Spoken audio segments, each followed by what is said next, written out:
and his magic middies. Will they get you over the line this season? Will Jake have Tedesco this week? Maxie, the consistent keeper. Ryan Hadley, Australia's next test fast bowler. Timmy, the 2020 SuperCoach champion. And Savs, the Newcastle. Tommy Turbo tragic. Are you ready for some football? We're ready for some football, baby. All right, here we go. You're now listening to the SuperCoach Experience Podcast. Hello and welcome back to the SuperCoach Experience Podcast. I'm your host, Brandon Savage, the coach of the Savage Turbos. Yes, that is a massive intro for the big man, Ryan Hadley, for his first appearance on the show. I am joined by Australia's next test fast bowler. I don't know how accurate that is. A bit of mayo on that, I think. But, thanks for having me anyway. I appreciate it. Who would have known SuperCoach rolls around again? I told myself this year I wasn't going to look at it until week before, like Timmy used to say. Yep. But typical, what are we, 4 or 5 weeks out and my team's already in the team picker. So we play on and we go on to bigger and better things, hopefully this year. Probably not, but we'll see how we go. Let's hope so. So just to clarify, you are not the next test fast bowler. We don't know. There is mail that you're one spot behind Lance Morris, possibly. So I don't know where you're getting your mail from, mate. Hopefully your SuperCoach mail is better than that. So firstly, let's just go on your cricket season so far. How have you been going this season? And where's your career at? We pretty much we had you on last year, and we've got you on this year. I wouldn't say full time, but it's like here and there whenever you can come on. Where's your career at now? It's kind of at a crossroad last year, and it's obviously tough. The SuperCoach and the cricket season kind of clashing at the moment. So once that's over, we can just focus purely on the footy. I'm still with the Blues. I'm still at Manly for my club cricket. Hopefully I get a crack shortly. I was actually called into the Thunder squad for the last game, so that's why I wasn't on last week's ep. But I gave it a listen on the way to the ground, and I'm more enlightened for it, which is great. So unfortunately, I didn't get a crack, and the Thunder lost. We lost, which is a shame. But hope. I was jumping on, looking my name on the BBL SuperCoach, but then I realised it was a finals game, and then it was all over. So, that would have been something. Yeah. That's when you know you make it, when you're in SuperCoach. Yeah, when my name's on SuperCoach, I know. That's all I wanted. So pretty much there was Gurinder Sandhu who went down, Brendan Doggett that went down. Ross Pawson made his debut last week. So had they gone another week, you're probably a sniff. In theory, you never know. I was a sniff this game, and I suppose it was me or Porso, and they went Porso. But it was just good to be around the boys and good to experience it all. Shame the rain came, but it was good night. What was the camp like when the rain came? Like, this fucking bullshit. No, not quite. They were frustrated, but I think they knew at the end of the day they probably didn't bowl the greatest, and there was probably too many runs on the board, but. Everyone was really excited when there was kind of chat there was going to be 38 off 13 balls or whatever. With Warner in, Ollie Davies still to come, still plenty of batting. Everyone was really keen, and we backed ourselves, which is really good. Then it rained again. It was dunzos, and didn't get home till bloody 2 a.m. There we go, Jake. Not because I was on the piss, because it was just a long night. Not on the piss. There you go, Jake, Thunder's #1 drinks runner. We did see some photos there of you on the TV, which is I tried my very best. Pretty good. Yeah, you tried your best to get in the camera shot. Anyway, where are we? So we are talking about halves. Let me just turn this off. We're talking about halves today, and we're going to a few antipod options. So I don't know if you've jotted down a few antipods in your notes. You were the one last year who put down in your notes that the only one who put notes down. Yeah. Well, I haven't come quite as prepared now because I know that's the way you blokes roll. You just kind of just flow. But last year I thought I'd be prepared, and it didn't help me anyway. So I thought this year would just go with the flow and see what's happening and just have a chat. Righto, let's start with the halfbacks. There is a popular combination. Have you toyed with the halfbacks yet? Too much. It's been already. When you sent your side last week, I think you had about 4 players, maybe even 5. Yeah, that's what I'm saying. It was 2 weeks ago, and I told myself I wasn't going to pick, so I lobbed in the first 4 players, and from there it's grown slightly. I like Mikey. I'm a diehard Panthers fan, and I'm finding it hard not to have Nathan Cleary in there. I'm sure there'll be plenty of the same. But that other spot, I'm just not sure. With the buys, I typically try to have a cheap halfback as well. But if with the buys and I need to play them, I just can't really back anyone. I don't really know where I'm leaning. Interested to hear your thoughts first, but I'm just not too sure at the moment. I have gone the popular combination, Nico Hines and Nathan Cleary. I feel like a lot of people are going this route, but I mean, this is why I want to talk about antipods today, because these two are very heavily owned, and let's even have a look at how much owned they are at the moment. So Cleary is currently 57%. Nico Hines is 26%. He's the second most owned. So obviously a lot of people are going with this kind of combination. Nathan Cleary at 57%. Is that non-negotiable, you reckon? I think almost. I think he's a standout from the crowd. And Nico Hines, I just don't know if he can replicate the killer year he had last year. I'm just not sure on the Sharks. The Panthers, I know they lost a few guys, but I think they're going to come out hot again. And I think Nathan Cleary is going to be the guy that leads that, obviously, with RP gone. I think he's almost a non-negotiable. I think if he stays on the park and doesn't tip someone on their head again, I think he's the number one option by a long way. Well, even with Appy on the field last year, he was killing it, and he was just a lock-in captain option week in, week out. Every time Appy was not on the field, he was even more of a standout, even against a tougher crowd. I think that's my point exactly. Yeah, he's a non-negotiable for me. But I do see your point in Nico Hines. He had a breakout year with the Sharks. Had 23 try assists or something like that. He has the Rabbitohs, Parramatta, and he has someone else pretty tough in the third week, but then his draw gets really easy after that. I know he can score well against them. He actually plays the Raiders in the third week. He can score well against them, and these sides tend to leak points early in the season and tend not to really hit their strides till later. Is there a world you see yourself starting without him? 900K. I feel like Nathan Cleary is the better option, and he's cheaper, but it's just, who do you start with and who do you replace? Yes. So the only reason I see myself starting with both of them is that I don't know which guys the step down for that are going to be the best. I think there's too many options that aren't great, that are all around the same. Your Moses, your Hughes, your Cherry Evans even.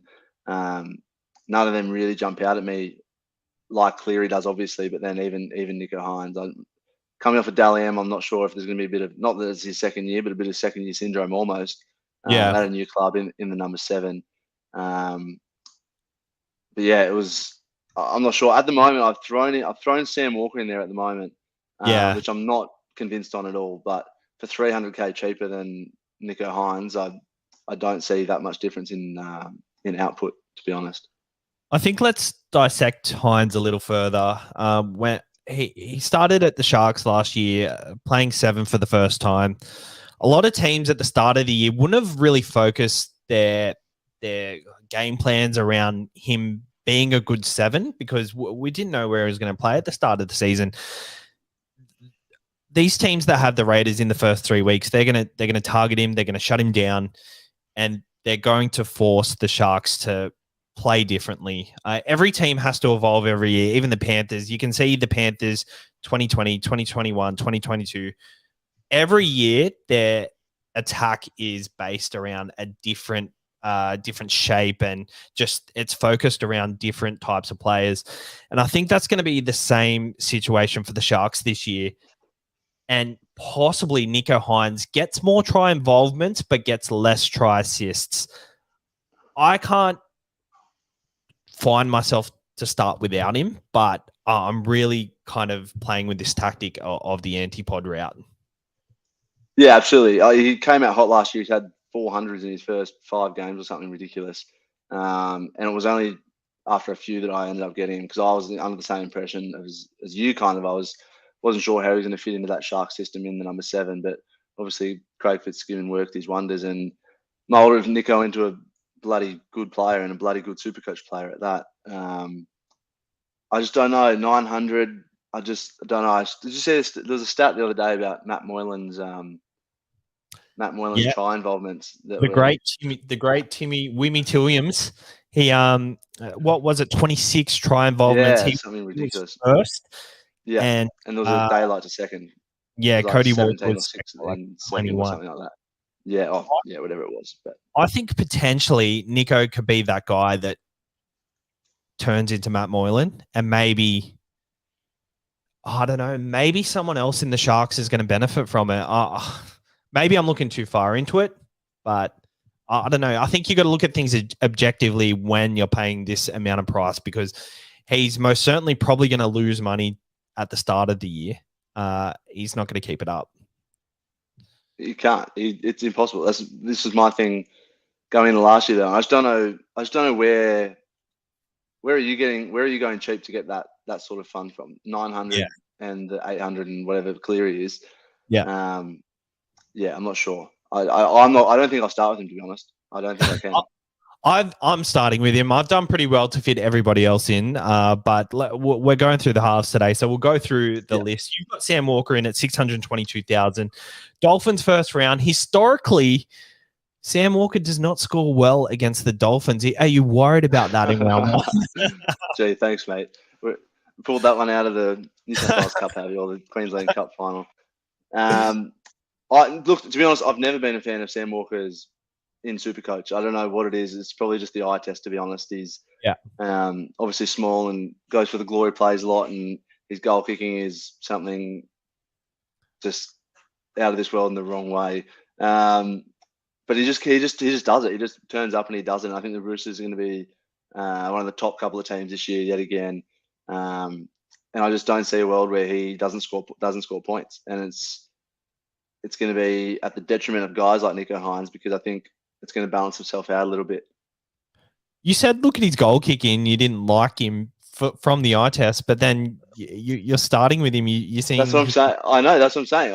I don't. I've never been a fan, but it's weird. I had that same thought not last year, the year prior when he came onto the scene. I thought, small guy, goes for the miracle plays, and all his points come from these types of plays. But last year, I think he really matured very quickly, and then miracle plays, he knew when to kind of run the ball and then do that cutout pass. So I think he has matured, and another preseason under his belt with this side, hopefully training in the 7 jersey. Hopefully Trent Robinson doesn't pull some funnies out on us and puts Angus on the right and then puts Walker back on the left. I hope he doesn't do that, but I'm not starting with him myself, but I see big things from Sammy Walker. This time last year I was not confident, but I think he could do well to start. By no means is this locked in anyway. Anything I say in terms of my team, just be prepared that in 2 weeks' time when we're back on, it could very well be completely different. 100%. You'll hear a stat about Nico Hines and be like, Nico's in my side. We got Addo here, Adrianosaurus Rex. Start with Jerome. So I think he's another very interesting one if you are going to avoid the Nico route. Jerome Hughes, 721,000. I mean, it's probably not cheap enough compared to Sam Walker, considering Sam Walker is goal kicking. But Jerome Hughes, assuming Pappy is out, their draw is quite juicy with Parramatta in round 1. I know Parramatta made the grand final last year, but they're very leaky in their defense at the beginning of the season. Round 2, they have the Bulldogs and Gold Coast. Again, I don't want to say these teams are easy draws, but based on last year, they are. But at the same time, I feel like these lower sides are going to come out with a defensive attitude, and no one is an easy draw, in my opinion. I actually think the better teams like the Rabbitohs, Parramatta, the Raiders, sorry, Addo, I know you're watching. I think they're going to leak points early in the season, and then they're going to come home strong when it really matters.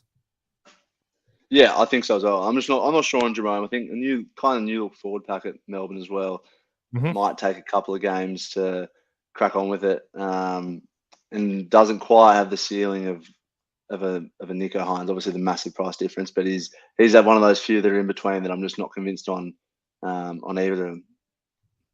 Do you want a stat for Jerome?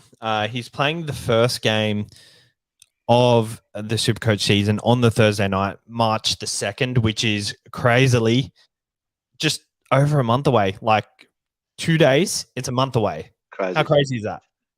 Yeah. Crazy. So feels like yesterday I was at the grand final watching the mighty Panthers get up again. Well, maybe you'll be there later this year doing the same thing. Crazy stat. When he's played Thursday nights to open the season, he's been the first try scorer twice. So if you want to bank some early price rises from someone, I think Jerome, without Pappenhausen, is the guy. Could be. Yeah. So who plays fullback for them then? Probably Meaney. It really depends. Have you heard anything on where Pappenhausen is at? No. Well, he hadn't even started running when he went over to Philadelphia, or wherever they are doing the rehab stuff, which is ridiculous. I've seen he's been playing plenty of golf on his Instagram, but I can't see I'm no physio, but if you can't run, you can't play footy. I can tell you that much. 100%. I feel like he is probably at least 2 months away. If that's the case, do they put Munster back there? I don't think so. Munster proves year on year that he's their leader, and I think the more he touches the ball, the better for them. Yeah. And again, with that change in pack and the dynamics that'll be there, I don't think they can afford to stuff that around too much. Tool Pro on YouTube here says, stunned how many teams are picking Nico Hype. Oh, by the way, Hads, I forgot to tell you, this is live. Just so you know.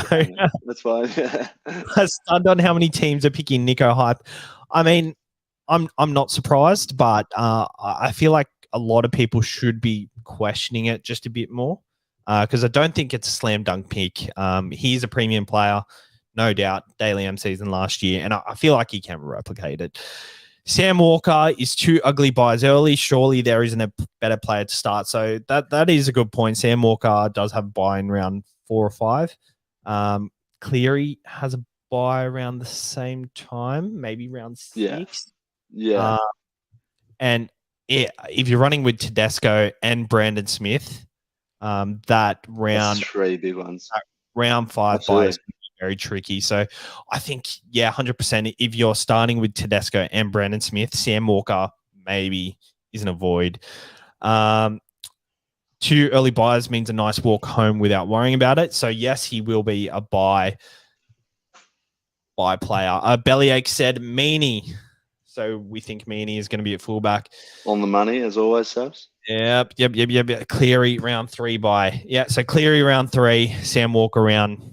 But yeah, I don't know. I think the big players like that though, like your Clearys and your Tedesco's, like I don't think you look into it too much in terms of if their buy comes early. I think you just crack on and deal with it. Obviously, it's the guys around that you're choosing, which is a great point with the Sam Walker stuff, which is why there's every chance I won't start with him. But yeah. The next highest price besides Nathan Cleary, Mitchell Moses, dare I say he had his career year last year. I feel like he probably had his career year 2019 when Des won it. But he came out and proved me wrong last year and had another career year. He's the kind of player that does go a bit roller coastery, and I don't know if he's going to come out and produce similar to what he did last year, or he's going to come out a bit slow. They've got Melbourne, the Sharks, and Manly in the first 3 weeks. Have you considered him at all? I did. I just think, your halves play such a crucial role in the whole team dynamic, and I don't see the Eels getting better. I think a lot of teams across the comp do get better, and I just don't think Parramatta are one of them.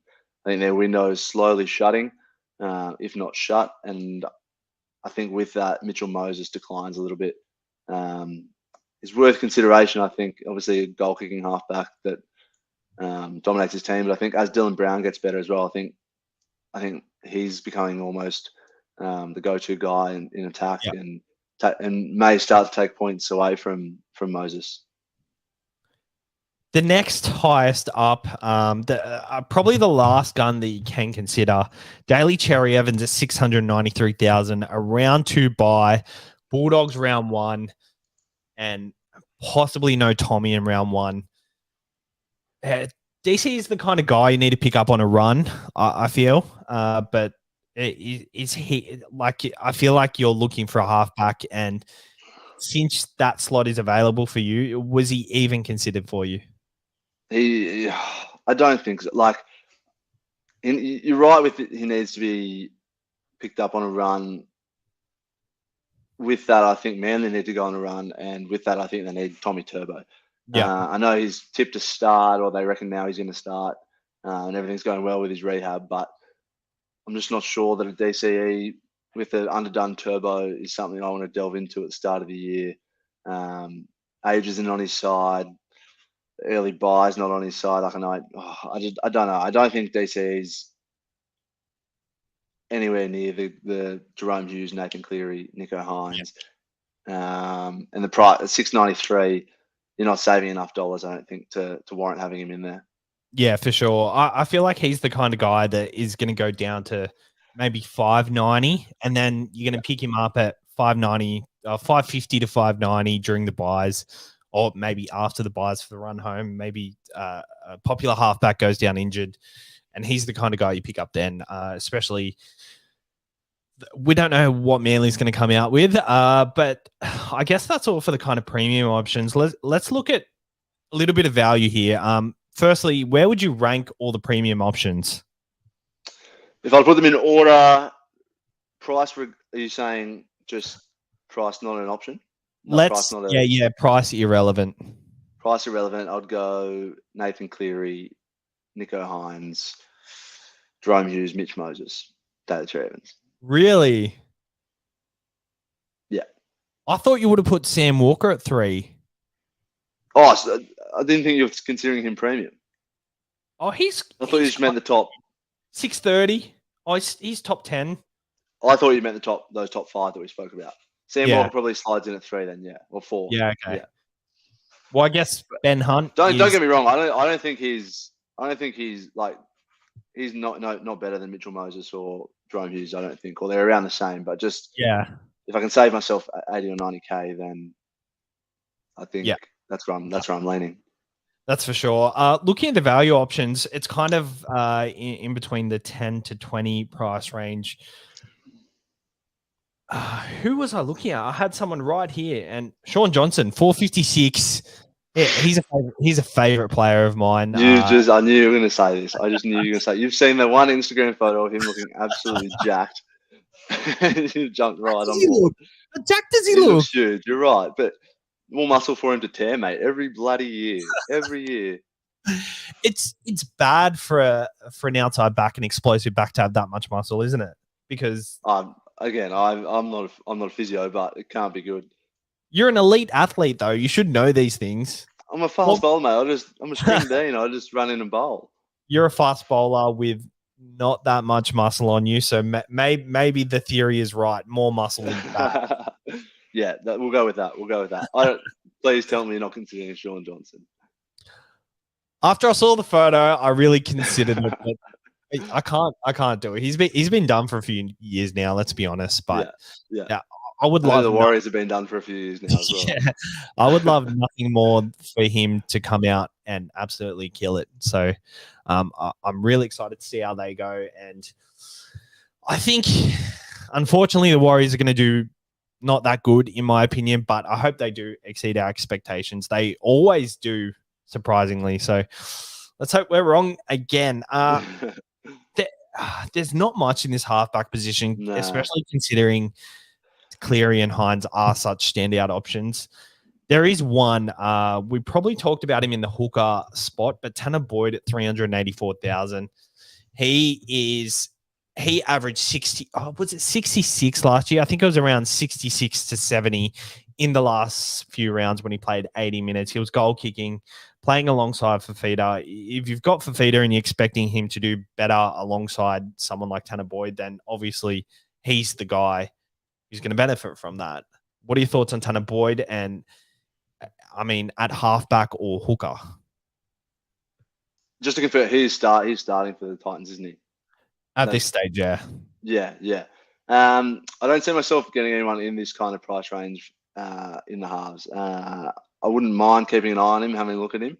Mm-hmm. If he is goal kicking, who else have they got? He will be goal kicking. Yeah. He will be goal kicking. Yeah, probably not to start. I think he's last year. Hey, he goal kicked in pretty much the same side last year. Yeah, it's worth a thought. I think the Titans they're pretty stagnant. I don't think they've really gone anywhere this year in terms of where they're going to go. I think they'll be around the same sort of spot. So I don't see them being a force. Definitely not on the halfback to start. I don't think, with a couple of standout options. Maybe hooker if you want to, but I'm not sure. I don't think so. There's one more guy I want to talk about. If Ryan Pappenhausen is out, there's a chance Munster could go to fullback and they play Jonah Pezzett at 5'8". He is the guy who absolutely dominated in the New South Wales versus Queensland under-19 side last year. And I'm pretty sure he got like 6 try assists in the game or something. And he looks amazing. He looks like they're pretty much banking on him to be the next guy to come in for Jerome Hughes probably. If he gets a start at 200,000 halfback only, does this change your kind of tactic? Would you start with a cheapie, or is it because Pappenhausen, let's say it's 2 months, is that not long enough to let him develop? No, I think it's long enough if you want to. We saw how long it took Ilias to kind of grow. Yeah. Trust me, I know how long it took Ilias to grow. I think he'll have long enough if that does happen. I'm not sure about the volatility of the switch. If they do make it at the start and don't like it and switch him back, and with Nathan Cleary, who I'm definitely going to start with having the buy in round 3, I'm not sure I'm going to want to play him that early without having a good look. That's true. Yeah. It is something to consider this time of year, especially since we haven't had to navigate these buys yet. But yeah, I guess if Munster is fullback, that's a good segue to the 5'8". He's the highest priced 5'8" available to 848,000. Is he in your side at the moment? He's not at the moment. He's not. He's not at the moment. Is he in your side? Is he in your side, Sabs? He's not. No, he's not in mine either. I don't know. I'm just not sure. I tend to do this with Munster every year. He always. I just don't know with him. I really don't. Like, I think maybe because he's Queensland, I just can't bring myself to start with him every year. But something about him. He's magical, but he just gets on my nerves, and sometimes emotion comes into my SuperCoach play, which is something I'm endeavouring to fix. But without Pap, that pack that I was speaking about earlier, not that it's a massive drama, and I'm sure he'll manage, but I'm just not too sure at 848. And there's a couple of decent options, I think, in the position. I was really keen on Cameron Munster to start last year, and he was one of them guys in my side that it was non-negotiable. But I saw he was off the beers, and he'd gotten in a bit of trouble in the off season. So like the microscope was really to prove, contract year. And I thought just everything was aligning for start with Munster, and you're going to be right. And I was pretty spot on there. And Adrianosaurus Rex has said it. Money on the beers again, Skip. He's on the beers again. He's looking like Cameron Munster. He's not looking heaps thin like he was this time last season, but I have no doubt he can come out and still average really good. I just don't see the value there, and I think there are other 5'8" that I'm very keen on. I think if you're starting Cleary Hines, as you seem to be, there's just no way in the world you can go Munster as well, is there?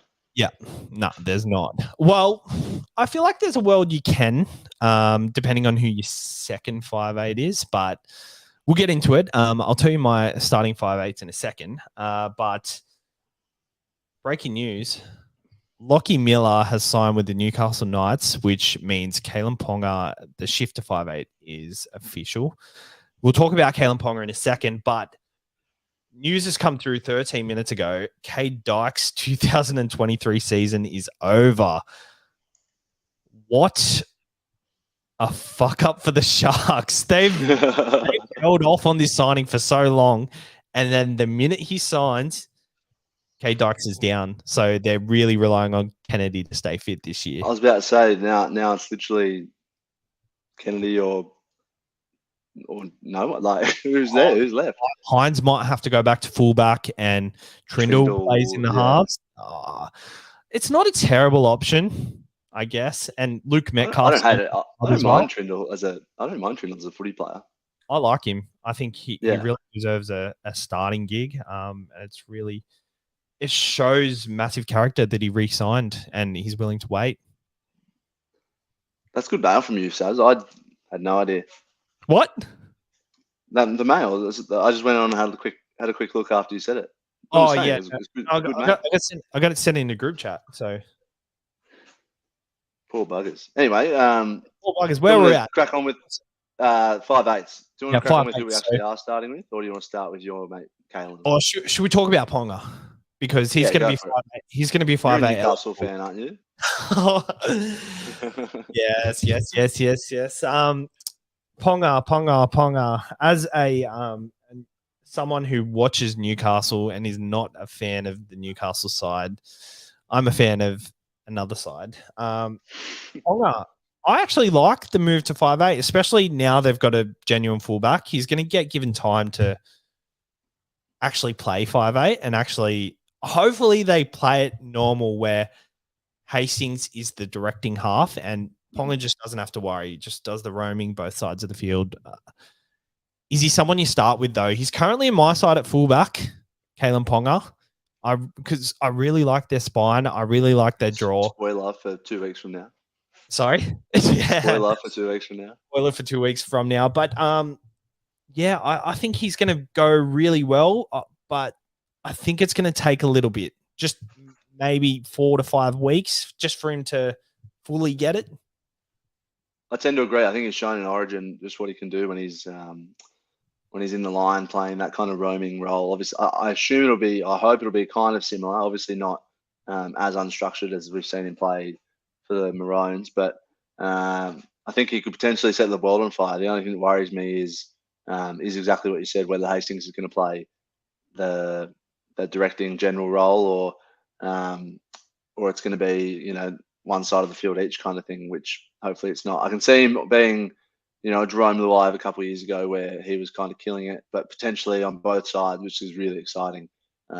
Hopefully he doesn't cop any head knocks and can stay on the park, but I definitely see a world where in the next few weeks at least, Ponga could be an option when the positional changes come out. At the moment, I can't have him at fullback, and I'm not having him at 5'8", obviously, but yeah. There's no way they play it any other way. I feel like they're wasting Kalen Ponga's potential. He's just like, You've seen Adam O'Brien, mate. Yeah. You've seen some of the things he gets up to. His job is on the line, so he needs to get this right. So if the first week, if I see Kalen parked on that left side, he's gone. He's going to be gone within the first. He'll be gone by week 9, I reckon. If I'll tell in the first week. I'll be able to tell in the first week. Yeah, which I appreciate, which is good. Yeah, I guess a win or a loss will really tell us. Someone here, YouTube Tour Pro, Josh Schuster, everyone's second 5'8". I mean, yeah, it is an option. You were saying you can't really go Munster if you go Hines and Cleary, but Schuster is a cheapy 5'8". I prefer him in second row though, just because I've got him in second row as well. Yeah. Just because I don't know if the depth is there in the second row for cheapies. But if we are spoiled for choice, it is a genuine option. But my starting 5'8", Matt Burton and Adam Dewey, they've been exactly the same. Sorry to spoil the party, but they've been non-negotiables all preseason. Why do you like him? I'm really excited for Adam Dewey, to be honest. I think I really like him as a footy player. It's really bugged me that he keeps getting shafted around on the edge and whatnot. Yeah. I'm kind of liking what the Tigers are doing. I don't want to jump on their bandwagon of sorts, but I kind of like where they're going. I think with some sort of pack and some sort of structure, hopefully Brooks can kind of step up and just let Dewey be Dewey and really dominate those attacking plays. I think he's shown it plenty of times in the past that he can be the man. He can be the one that scores points. I think when's his bye though? When's his bye? Yeah, he hasn't got it. His first 3 rounds at Gold Coast, Newcastle, Dogs. So hopefully he piles them on there. Dewey is someone that you can hold through the first bye, and then they play the last 2 byes, which is very crucial. They do have the bye the 1 week, but he will be someone who can play through that origin period. And I feel like if you lock in Burton and Dewey, you don't need to rush on getting any of these premiums in, because I really feel like these 2 are underpriced and they really can match it with the top tier 5'8s. I feel like for Adam Dewey, when he came back last year, he came back from an ACL and he had scores of 14, 36, 27. He was played 19 minutes and 48 minutes in the first 2 games. In the third game, they played Parramatta and he played center. So he got 27.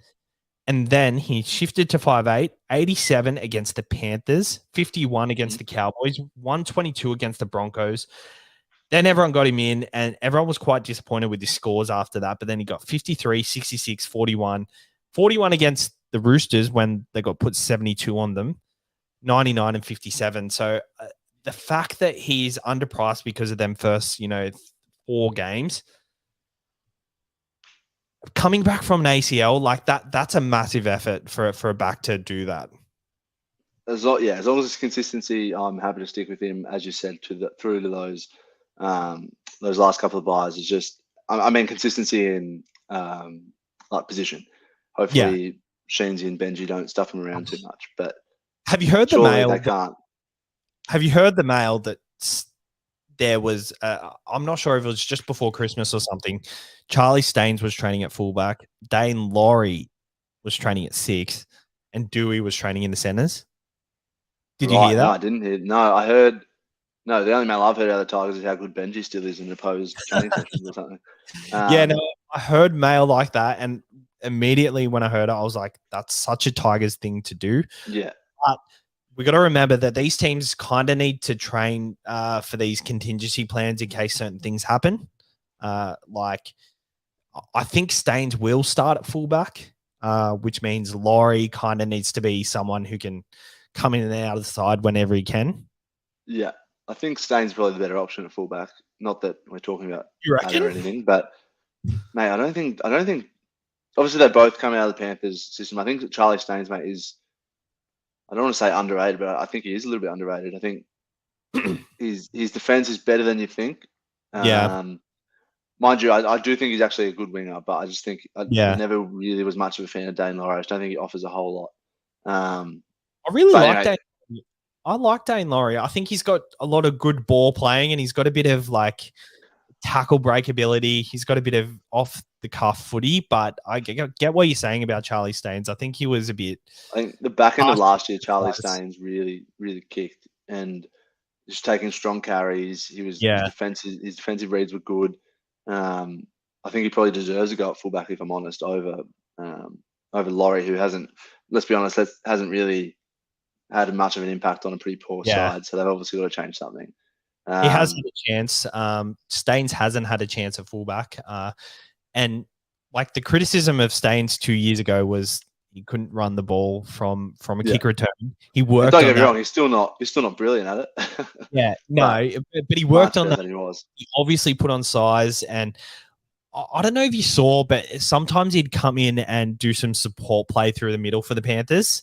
And he just looked so dangerous in that. So if he can just keep that up and add some ball playing, he Good shout. Good shout. We'll talk about him next week, I guess. Yeah, not as I said. I don't know if I highly doubt I'll have him in here, but Yeah. I just think it's relevant to the Dewey situation if that's that's what's going on. Devil's advocate with Dewey. Staines looks pretty good at fullback. Thanks, Addo. I think so too. I don't know why I'm saying thanks, but Devil's advocate with Dewey. Their side is pretty stacked now. Appy is coming to the club. IPAP, Bateman, Clemmer. They've got a lot of punch in the forward pack. Does it make him a bit, I wouldn't say unwarranted, but a lot of hit ups through the middle and then the wide shift plays, which will kind of not cut him out, but he'll get more try contributions. Mate, I think you just got to look at like your Jerome Luai a couple of years ago, when he really had a good year. I think that's the reason I'm on him so much, is because of what's been built around him. I can just imagine IPAP running and attracting those defenders and Adam Dewey just crashing over for 3 of the easiest tries of your life. Like, that's why I'm on him. That's why I like him. And he hasn't had that in the past. And yeah, he's had to do it himself, and he's done a pretty good job at it. But I think this will only make him better. And at 624, like you said, I think that's underdone with those low scores coming back. This is what I've heard. IPAP is training on the left, Bateman at lock, and Sean Blaw on the right. So Sean Blaw is currently in my side at the moment, if that happens, I guess. Dewey is on the right. So I guess that gives Dewey the opportunity. Like, Dewey doesn't really feed it to his second rowers. He's more of a cut out to the center and get the try assist that way, or cut out to the wing. So I kind of like that. I like that if they line up that way, because one, it's good for Blaw. 2, it's good for Dewey. So he gets control of that edge. So if that happens, I think that's a plus for Dewey. But if he's on the same side as IPAP, that can't hurt, surely. No, you're right. Yeah. Yeah. Absolutely. And Matt Burton, your other one? Yeah. Burton, why do you like him? Mate, really similar reasons to Dewey, I think. Yeah. Both of these sides coming from near the bottom. Kick out is part of the reason. Obviously, he'll be goal kicking, won't he? Yes. Yes, he will be. He'll be goal kicking. Mate, I just don't see any fault in him. The only fault I have with him is that half the comp's going to own him, and I don't want that, because I wanted. That's true. To be honest, when I picked him, I thought it might be a little sneaky one here, but I looked at the ownership and it was ridiculous. It was 45% or something. I think it's come down a little bit. But like, he's the second most owned after Josh Schuster. And Josh Schuster will be mainly in second row. In second row, correct. Mate, they got a good draw. They play Melbourne round 2. Apart from that, Manly, Tigers, Warriors, North Queensland, but who knows what they're going to dish up this year. I just can't see anything wrong with him, mate. And it's makes me happy, because I really like Matt Burton. He's a really good footy player. To have him and Dewey. I'm very sad that New South Wales is as stacked as they are, because I really think he would be such an impact at that centre role if there wasn't. Could he potentially get Luai's spot? Is it? I think there's a world where he does, absolutely. Yeah. But I think unless Luai does something drastically wrong this year, I don't think they'll be changing it. We're not buying him for the Origin cover, but that is a bonus. But he averaged 41 for the first 8 rounds last year, and then he went on an absolute tear: 71, 57, 78, 75, 98, 82, 76. Then he got a 126, 85. Like, I think that coincided with Kyle Flanagan coming into the side, then better scores. They had started with Jake Averillo at number 7, and then they quickly found out wasn't the way to go. I think for a long time they had a 7 there with Flanagan, so Flanagan needed to be the 7, and they've had a full preseason, and I think he's a no-brain pick. I don't have to talk anyone into him, but let's look at it objectively, as we always have to. Kick out on the left edge. You saw how Luai used kick out last year. Addo Carr on the left edge as well. Who's their left center as well? I'm pretty sure it's Burns or Averill. Burns or Avarillo. I mean, the center's not going to get much ball after that, but kick out was so effective last year because Luai gave him early ball. Yeah. But I think Tago was so effective because kick out often decoy.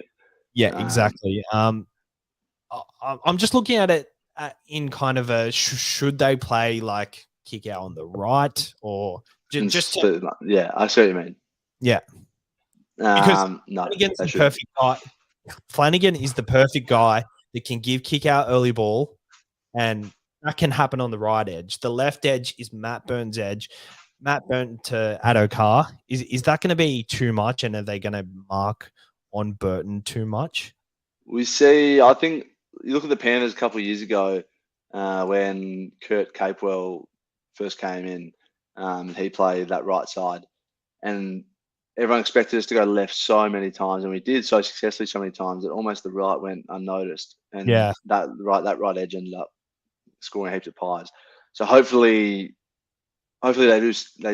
I can see what you're saying with Chicago on the right. Maybe then it balances it out a little bit. And, but Burton can I get more. wouldn't do it because he's so effective on the left. So you make it work. But but I see what you're saying. I just think Kikau with Burton, they've played next to each other for 3 years. I think they should stick together, and I think it's probably good for Burton if he's there.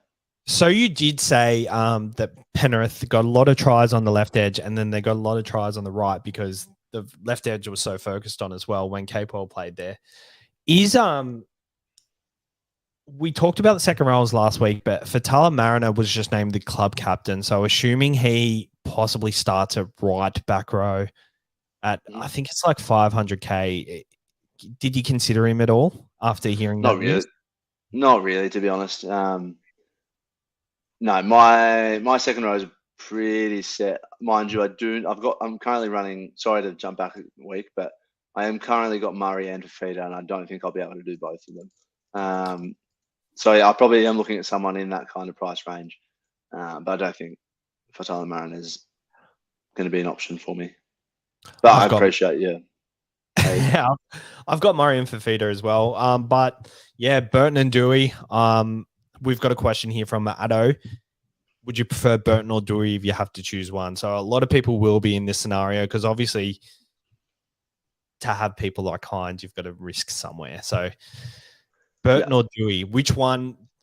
We've pretty much spoken about them both in similar light, but are you looking for value here or points? I'm going to lean just towards Burton, I think obviously he's slightly cheaper. His role is, 100% locked in. He's the man in that team. But literally, it's picking. That's being picky. Like you could talk me into Dewey pretty quickly, and see now I'm leaning, mate. This is why I've got both of them because they're both exactly standout options. Like, I think if you had to pick one, I'd probably just go Burton. If I had to pick one, I would get rid of Hines. That's my answer. There you go. I think there's a way to fit everyone in. Like, I feel like my side's balance. I've got like a strike center. My front row is so scab. Like, if you've got a let's say a Luke Thompson in the front row at 500K, or let's go even more premium than that. Ruben Cotter at like 600K. You're better off downgrading to like a Tom Gilbert at 500K and then upgrading elsewhere to get that premium. So, because front row is not a very high scoring position. Where are you going in the front row? We haven't spoken. At the moment, I've got Gilbert. I've got Saifidi, but I'm not convinced at the moment. I did exactly what you just said. I had Cotter there not a long time. In hindsight, it was a long time because I'd only made my team for a couple of weeks. So for most of the start, I had Cotter as well. But I got rid of them so I could fit both of these two in. Very good. Dylan Brown and Cody Walker. Let's move on from these two. Dylan Brown and Cody Walker. We probably shouldn't bracket them in the same one, but they're both at 4.1% for Dylan Brown and 3.5% ownership for Cody Walker. So they are kind of in pod territory at the moment. Both absolute guns in their sides. Dylan Brown, breakout year last year, 781K. What are your thoughts on him? Dylan, as I said, I think he's going to be the man this year. He's going to, I think he probably already has overtaken Mitch Moses, but I think he will be the man. And I can see a world where people would start with him. I think he's got a pretty tough draw though to start. He's got Melbourne, Cronulla, Penrith, and Roosters in the first 5 rounds, which probably isn't ideal. But I think that 780, I think you probably see it dropping it early. Maybe if you don't go with those two that we were speaking about before, maybe grab him in a few weeks' time. I'm not too sure. I couldn't talk you out of starting with him, but I don't think he's for me. Do you think he's kind of like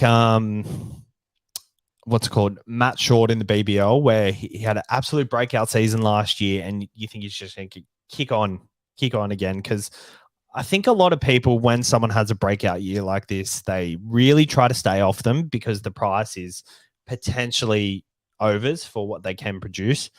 Do you think he's going to kick on and maintain that price this year?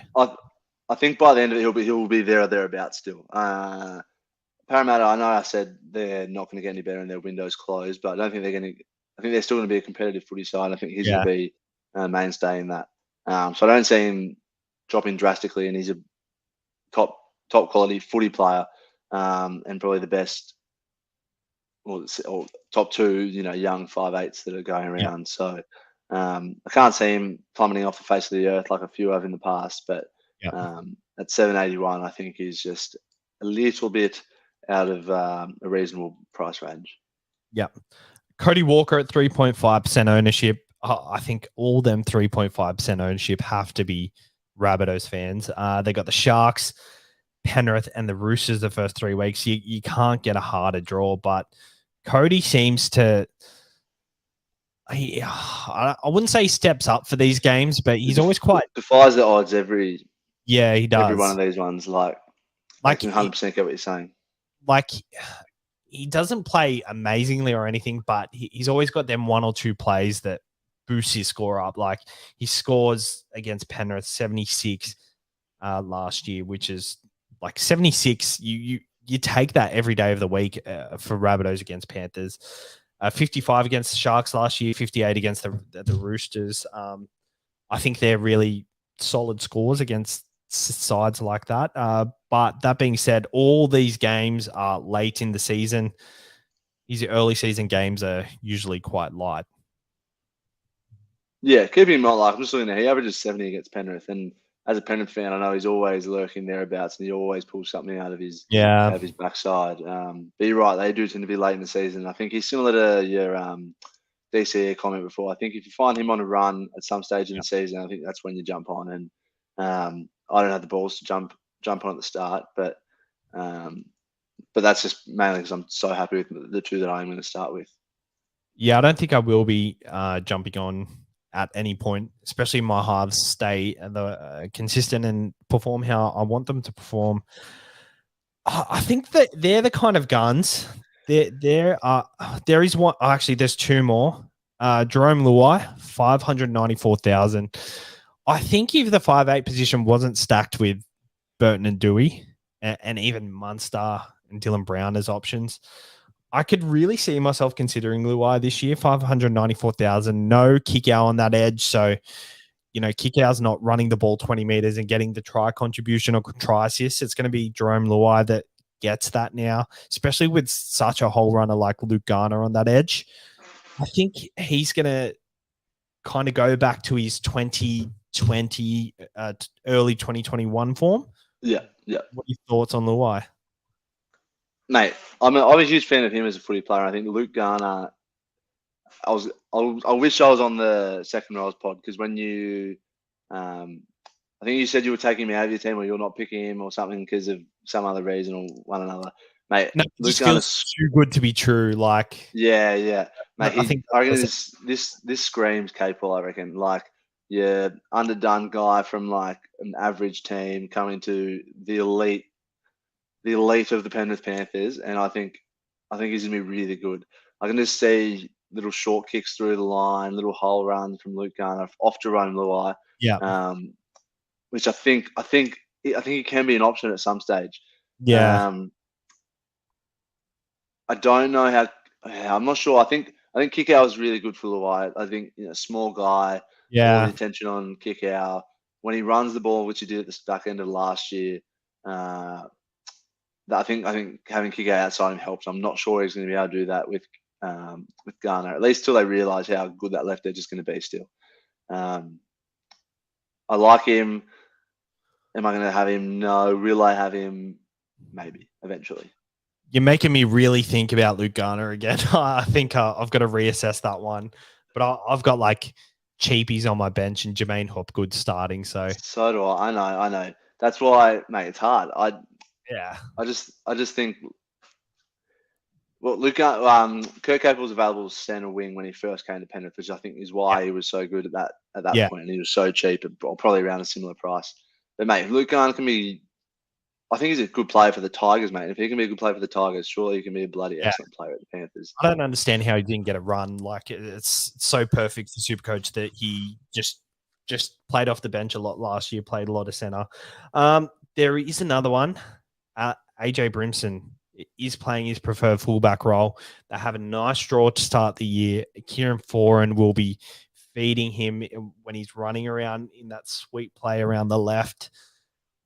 I like AJ Brimson, but I don't know if Holbrook is the guy that's going to give him the platform to succeed. But I don't know. I'd consider it. What are your thoughts? Nah, I don't think so, mate. Well, not for me anyway. I did have a quick look at him earlier, but I think what I said earlier about the Titans as being stagnant and that new halves pairing that they're looking likely they're going to go with anyway. I'd kind of like to see it. Yeah. I'd like to see them pan out before I jump into any one of them, really. The only one I'm really not even keen on, I'm nervous about him, to be honest, is Fifita, but that's just because he's such an individual player, as we know. But I don't think so, but it was worth a discussion. I agree. There is some chat around Tom Dearden. We have a comment here. Dearden pod with the Cowboys draw. I kind of want to shut it down. He's 600K. What did he average last year? 58 or something. I think that was exceeding. I think the Cowboys, for mine, they exceeded, and their run was purely on effort. And I don't know if they can keep up that effort 100% for the season going forward again. They do have a nice draw to start the year, but yeah, I don't know. I just don't feel the Cowboys. I think they're gonna have a regression, but they will kind of be in the mix for the 8 still. Yeah, I thought about this about the Cowboys last year. It took me so long to actually realise they were any good. I'm just looking at their draw now, and gee, it's nice. I don't think they play a top 8 side from last year until they don't leave Queensland either. Mate, yeah, like the first 8 weeks. I think they leave once. Yeah, they go to court. They play the Bulldogs in round 5. Yeah. Mate, Tom Dearden, he surprised me last year. I'll tell you that much. No, he did. I don't know. I don't mind him as a pod. What's his ownership at? He's at, I don't know. It's like 1%. No, 3%.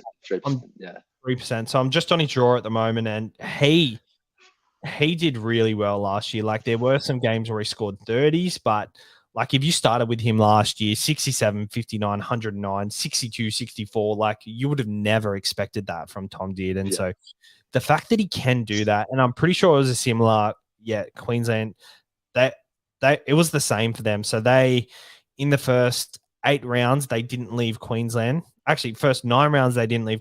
No, 10 rounds, 11. First 11 rounds, they didn't leave Queensland. I think there's they went to Canberra. Yeah, there's one game where they went to Canberra and he scored 32. So he's a flat track bully, and they've given him a flat track. Mate, he hasn't convinced me, but it's definitely. I don't think he's up there with your Deweys and your Burtons, but Yeah. I just don't think he has Cowboys and Tom Dearden. I don't think they have the ceiling of those other two. And I'm getting greedy this year. I've told myself I'm going to be greedy, and I want the other two.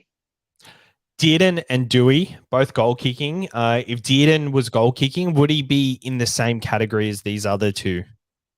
He'd be closer, but not. I don't think so. These two have a little bit more going for them. They have a little bit more going on around them this year, I think. Dewey and Burton are the more dominant halves in their side as well. Actually, Dearden. Probably more creative. He's probably more creative, isn't he? But they've got Drinkwater. Dewey and Burton, man, but he's playing fullback, so yeah, they've got Drinkwater. Whereas, like the Tigers have Charlie Staines, and the Bulldogs have Hayes Perham. They're the guys. They're the guys they're going to go to for points. There was one more. Nope, there wasn't. There was value picks, and there's only one that I want to talk about. Actually, there was two. Jaden Sullivan doesn't play round one.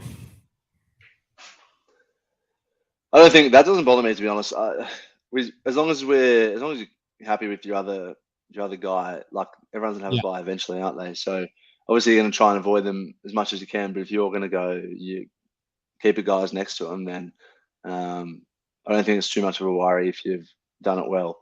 The Dragons, mate. Just the Dragons. I just can't.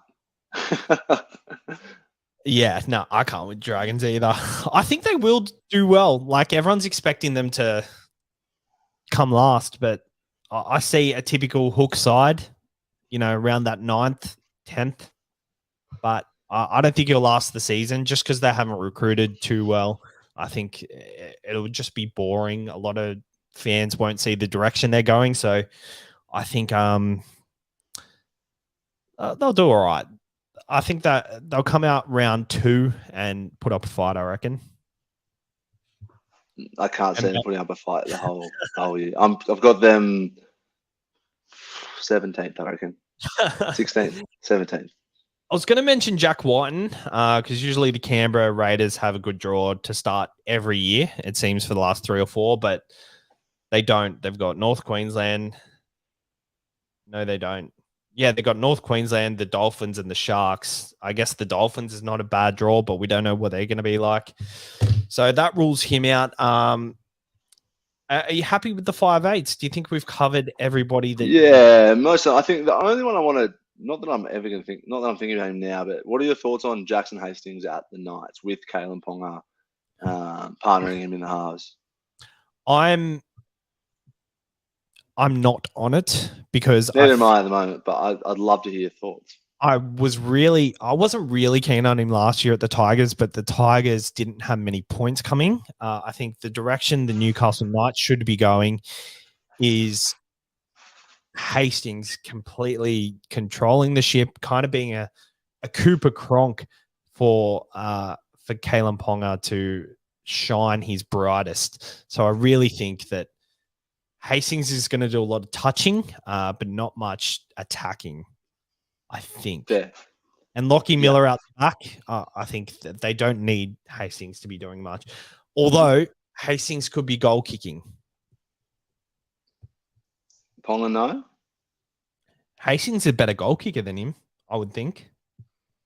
Well, for your sake, you're hoping Ponga kicks, but I hope so too, yeah. Yeah. No, he's definitely. And the other one, I don't know how people, are going to go cheapy in the halfback or 5'8", but he's dual, and that's Isaiah Katoa from the Dolphins.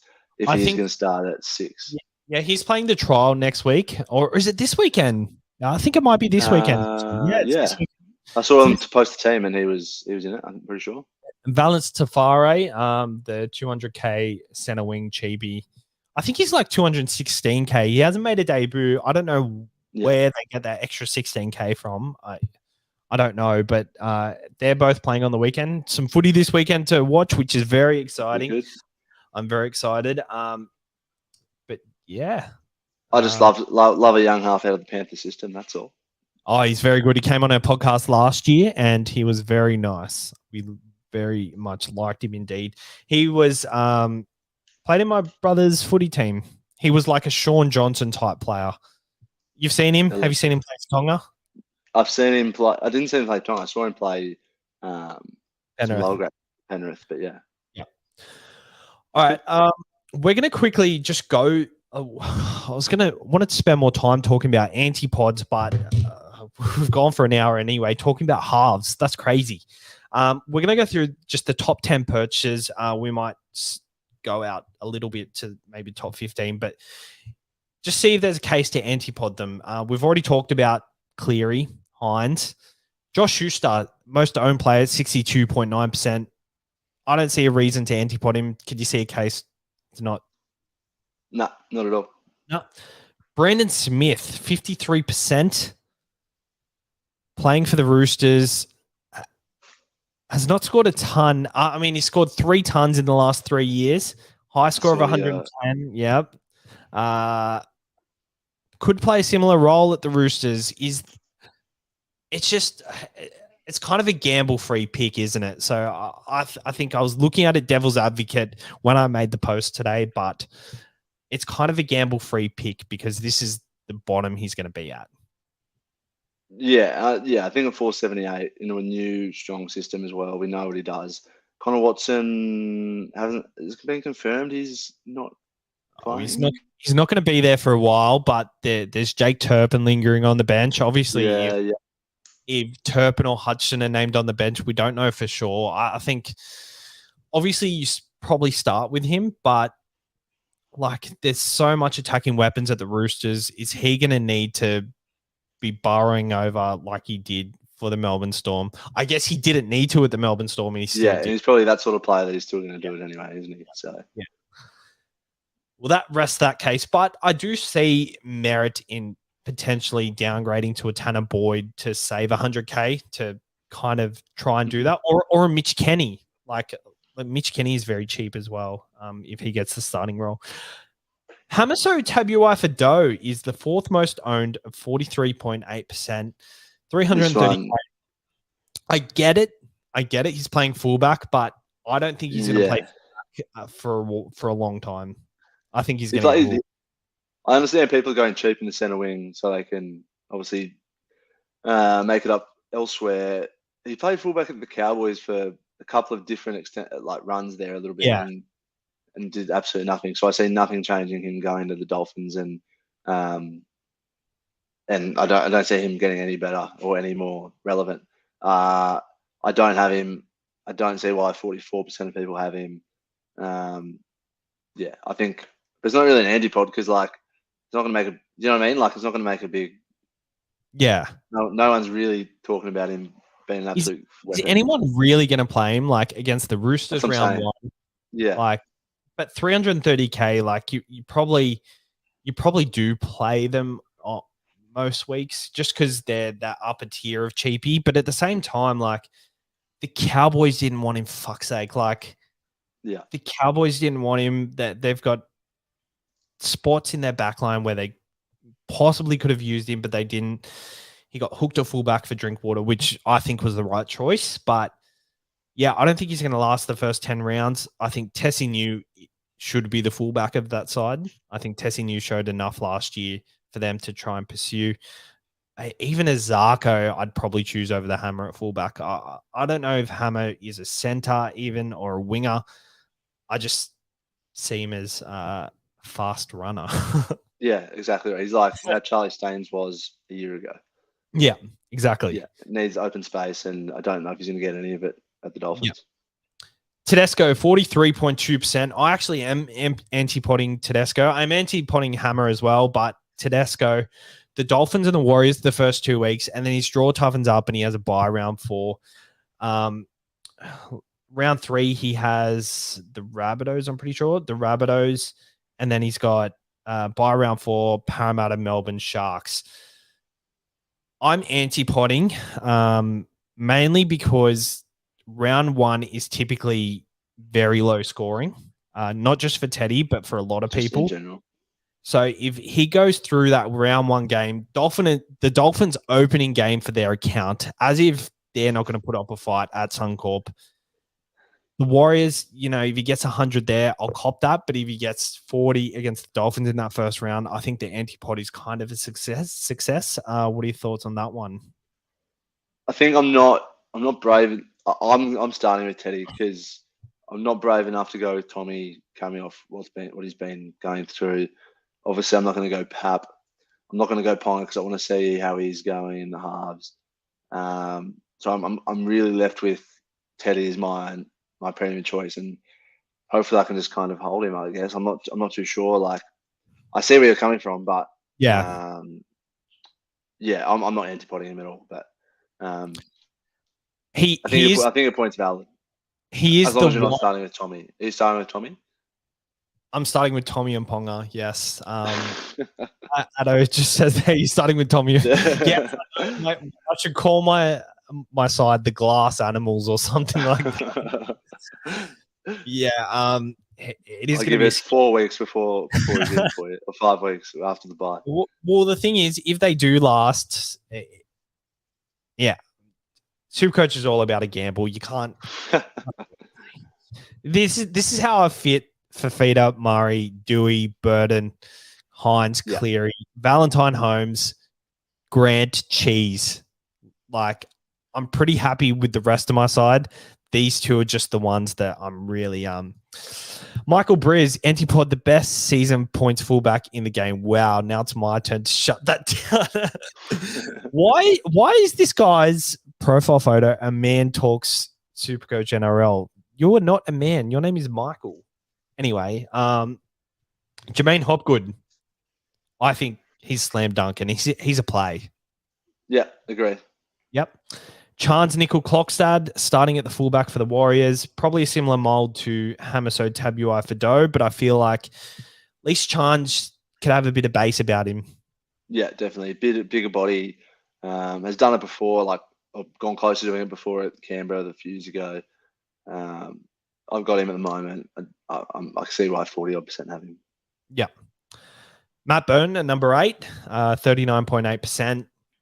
I mean, we just talked about how good he is. Yeah. Don't antipod him.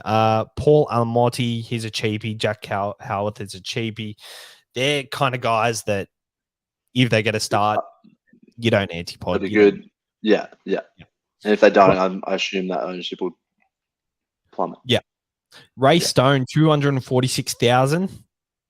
I am antipodding because with confirmation that Gilbert's going to come off the bench, Gilbert's going to start. Ray Stone will come off the bench, so I see similar output to what he did at Para. Produced last, which is not very good. And we'll go through a few more. We'll just do the top 20. Tom Trbojevic, 28.7%. If you're brave enough, absolutely, I guess. Antipod, I mean, yeah, I feel like it's a viable option to Antipod. He's just had another hamstring injury. Like, you'd be crazy not to think that. Be wary at least. Yeah. Luke Garner. You're braver than I am, but 27.7%. I don't have him in my side, but I've definitely got to reassess and see if I can get him in. If not, I don't see a world where I feel like I'll be missing out, but he can score doubles, can he? Mate, he'll be, I'm telling you, he'll be good. Yep. Franklin Pele, cheapie, see if he gets named. Nico Hines, we did talk about him at the start. Hayes Perham, 24.4%, 370,000, named to start at fullback. Bit pricey for a cheapie, but yeah, he's on that verge, isn't he? Yeah, I think he's just highly owned. It's not really antipodding if you don't have him. You agree? Agree. Yeah. Harry Grant, number 1 hooker in SuperCoach, probably besides Brandon Smith, owned wise, but 23.6%. Antipod.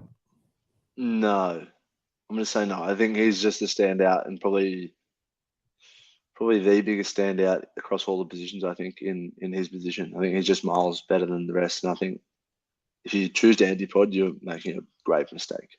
I think so too. And I really love Reece Robson, and I love what he does. 160K cheaper, Reece Robson is, but I just see Harry Grant as that guy, that the only guy that can go 100 plus multiple weeks in that position. Yeah. And that'll wrap up our antipod chat. I think it was a good chat tonight, Hads. Thank you for coming on. Thank you for being available today. As we said before, the cricket season is going to be a bit difficult for you to come on. And Tuesday night's usually training, isn't it? Yeah, don't tell the Manly boys. Keep it on the down low. Oh, no. Oh, no. How are you guys going? Are you going to make the finals? Yeah, we just lost our first red ball game the other day on Saturday, so we're not first anymore. I think we're second or third now, but we're looking good. Good team. Big Bash will be over soon, so we'll get some guys back, and yeah, it should be ready to crack on for the back half. I remember you were on last year, and I think you said all the names to the people in your side, and then it wasn't even Joel Davies as well, and Joel Davies. No, he was. He was 17 this time last year, and now he's come on and he's got blokes on his dick. Yeah, mate, that's unbelievable. I didn't even mention him last year, I don't think, because no one would have really known who he was, or I might have just said Ollie Davies' brother. But he's another one to add to the team. So Mickey Edwards, Jack Edwards, Jay Lenton, Steve O'Keefe, Mornay Morkel when he wants to play. Yeah, is he Joel Davies fielding? Is he known for his fielding? Like, is he like, or was that? He's always been good. Well, no, it wasn't a shock to any of us at all. Because legit, like he ran out with his arm. Like it was ridiculous. Forced to run out with his arm, and like professional cricketers who have been doing it for years who just can't get it over the stumps, or they can, but just like a zing like he did. Yeah, he's ridiculous. He moves so ridiculously well as well. So like, he'll literally purposely run slowly so a batsman takes another run and then turns around and throws the stumps down. Like, it's ridiculous. That's nuts. And Ollie's performing in the BBL this year too, so it's good to see him kick on. Good to see the Manly boys going well. Very good. We only need one more Manly boy to break through, and then we're all good. Fingers crossed. See how we go. Yeah, let's hope. What's his name? Matt Brewster gets a gig. All right, cheers, guys, for tuning in for the halves and the antipod chat this week. Next week will be the center wings. Big one, probably might be, but there are a lot of options, but there are a lot of kind of shit options as well. So, see you next week, and enjoy your SuperCoach. Cheers, Hads again. Cheers. Thanks for having me. I can't get it to the end button.